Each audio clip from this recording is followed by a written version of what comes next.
How's it going, guys? I'm here with head men's basketball coach Chad Dickman. Coach, thank you for being here today. Thanks for having me. I appreciate it. So, kind of talk about this season. Right now, you guys are at a good start. You guys are 6-2.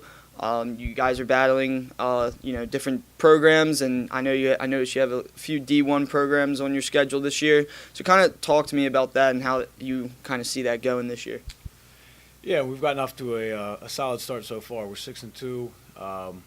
We've played one Division I game already, which was Mount St. Mary's up the road, and gave them all they could handle. Ended up losing by 6. So, for a Division III team to compete with a Division I team, 2 weeks into practice at their place was definitely encouraging. So we knew we had a chance to be pretty good. I think early in the fall, just with the group of guys that we had, and then that kind of solidified it. And we've gotten off to a good start so far. We've had 8 games so far. We've played well in probably about half of them, but we played together in all of them, which will kind of get you over the hump sometimes. But had a rough one against Randolph-Macon, who is a traditional national power, and they're still currently undefeated. I think they're in the top 15 in the country at this point. And then we had our last game we lost at Arcadia by 4, and Arcadia is the preseason conference favorite, and they're good. And we played pretty well. We just missed a lot of open shots that we don't normally miss. So hopefully next time we play them down here, we'll shoot the ball a little bit better and come out with a win. So you lost one senior in Luke Casey last year, and you have a lot of depth on this roster this year. Can you kind of elaborate on how that's going to be an advantage to you? Yeah, I mean, we have 16 guys on the team right now, and I always say we have 16 good players. A lot of teams will have a couple scrubs at the end of the bench who they know are never going to help them. It's not the case with us. We, knock on wood, hopefully we don't have any too many injuries, but if we do, we're fully confident we got guys that can step right in and kind of play the role we need them to play. It's good because we probably have some guys playing a little bit too many minutes right now.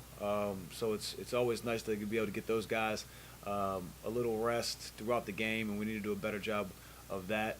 But yeah, I mean, a lot of teams, you'll see teams wearing down towards the second half of the year. That shouldn't be a problem with us if we manage it correctly, because like I said, we have plenty of guys we can throw in there, and we're fully confident with all the guys we have on our roster getting on the court. Thank you. Now, tell me about the leadership on the team. Who are some key components that are going to really take those minutes and use them to their advantage this season? Yeah, I mean, leadership's been really good. We have 2 current seniors, Jerry Ruiz and Ian Eversole, both local guys that have been in the program for 4 years, and they know how we want things done, and they've really kind of taken the next step as far as just their overall mental, makeup every day. Whether they're playing well, whether they're not playing well, they need to understand that guys are going to kind of look to them to see how they're supposed to do things. And so, not only leading by example, but, those guys have been really good with leading vocally and been encouraging and been, kind of helping the young guys come along and teaching them some stuff. So that's been great. And we also have guys that aren't seniors that have been really good with leadership as well.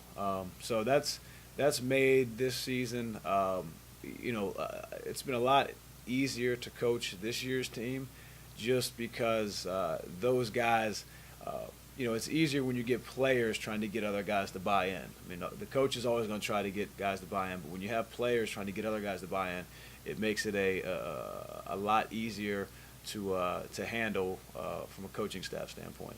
And can you just touch on the cultural aspect of the program? Obviously, the program's been around a decent amount of years, and what this year is different than the culture in the past?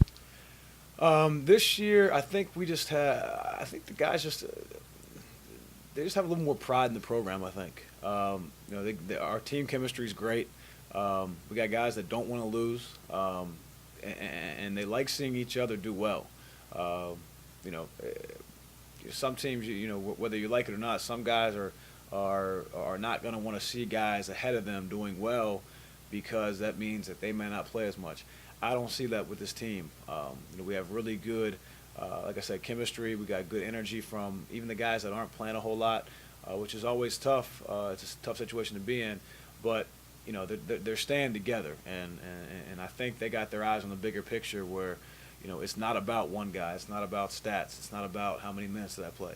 It's about how good can we continue to make this program. So I think as a coaching staff, overall, that was a big thing that we wanted to make sure we had this year. And I think, we brought in the right guys. We brought back the right guys. And I think they're kind of taking ownership of it this year, and they have a little bit more accountability of the season overall. Well, thank you very much for your time. I appreciate you being here today, talking with us. No problem. Thanks for having me, guys. Thank you.